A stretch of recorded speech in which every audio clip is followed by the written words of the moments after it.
लेकिन आपको बता दें कि डीप फेक जिसे लेकर प्रधानमंत्री नरेंद्र मोदी ने भी चिंता जाहिर की थी, इस पर अब सरकार लगातार एक्शन में है। एक और एडवाइजरी जारी की गई है और इस एडवाइजरी के तहत बहुत सारी नए रूल्स बनाए गए हैं।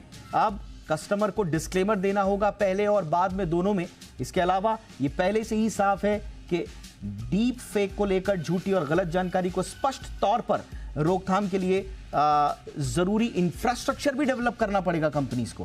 इसके अलावा 11 तरह की सामग्री पर आईटी कानून के तहत बिल्कुल भी अनुमति नहीं होगी और इसीलिए डीप फेक को लेकर सरकार ने ये नई गाइडलाइंस को जारी किया है। अमरीश मेरे साथ जुड़ गए हैं। अमरीश, 17 नवंबर प्रधानमंत्री नरेंद्र मोदी ने डीप फेक का जिक्र किया था और चिंता जाहिर की थी। तब से लेकर अब तक सरकार ने बहुत कदम उठाए। ये लेटेस्ट एडवाइजरी में कुछ नयापन है क्या? देखिए दीपक, जब से प्रधानमंत्री ने इस बात को कहा था कि लोगों की निजता के लिए और राष्ट्रीय सुरक्षा के लिए गंभीर खतरा है और आने वाले दिनों में इसका बड़ा मिसयूज हो सकता है, क्योंकि देश में कई सारे ऐसे इवेंट्स हैं जैसे कि इलेक्शंस, इसके अलावा और भी बहुत सारे त्योहार हैं जहां पे लोग इस डीप फेक का इस्तेमाल जो शांति और सौहार्द को खराब करने के लिए कर सकते हैं। उसके बाद सरकार यानी कि आईटी मंत्रालय ने जो इंटरमीडियरीज हैं उनके साथ कई दौर की बैठक की थी और 2 दौर की अहम बैठक के बाद उनको ये सब कुछ स्पष्ट तौर पे कहा गया कि किसी भी तरीके के डीप फेक का प्रमोशन आपके प्लेटफॉर्म से नहीं होना, ये सुनिश्चित करें और इसके लिए जो जरूरी अपडेट्स हैं वो अपने प्लेटफॉर्म पर लागू करें। और आज जो एडवाइजरी है वो इसी बात को इंगित करती है, सरकार के उसी प्रयास को, और उसके साथ साथ इंटरमीडियरीज को इस बात के लिए वो बाध्य कर देती है कि अपने प्लेटफॉर्म से अगर वो जो 11 तरीके के जो डीप फेक्स हैं या फिर इस तरह की टेक्नोलॉजी जिसका इस्तेमाल किसी भी तरीके की गलत सूचना को प्रसारित करने के लिए हो रहा है, उसका इस्तेमाल नहीं होने दें।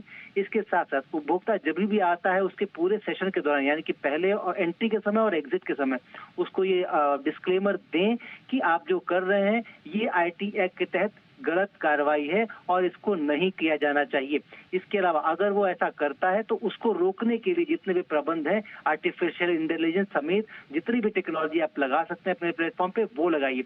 इसके साथ इस एडवाइजरी में एक सबसे अहम बात जो सरकार ने स्पष्ट की है वो ये है कि इंटरमीडियरीज के लिए जो कंप्लायंस के नियम है वो सरकार जल्द बदलेगी। यानी कि अभी तक इंटरमीडियरीज को जो गाइडलाइंस, जो इम्यूनिटी हासिल थी, उसके तहत वो बहुत सारी चीजों से बच जाते थे। सरकार का स्पष्ट कहना है कि इस बचाव के रास्ते को सरकार शॉर्ट करना चाहती है, यानी कि उनके लिए जितने भी लूप होल्स हैं उसको सरकार खत्म करना चाहती है और लिहाजा इसीलिए वो कंप्लायंस के नियमों में भी संशोधन करेगी। तो कुल मिलाकर सरकार का प्रयास यही है कि डीप फेक को जितनी जल्दी रोका जा सके, जितने तरीके के डीप फेक्स हैं उनको स्पष्ट तौर पे लोगों को जानकारी देकर रोका जा सके, यही प्रयास किया जाए ताकि देश में जो माहौल है उसको भी बचाए रखा जा सके और लोगों की निजता और जो सुरक्षा को खतरा है उसको भी कंट्रोल किया जा सके। दीपक, बहुत बहुत शुक्रिया अमरीश इस तमाम जानकारी के लिए। तो डीप फेक का इश्यू जी बिजनेस ने भी लगातार उठाया है और सरकार भी इस पर हरकत में है। प्रधानमंत्री नरेंद्र मोदी ने भी ये इश्यू उठाया।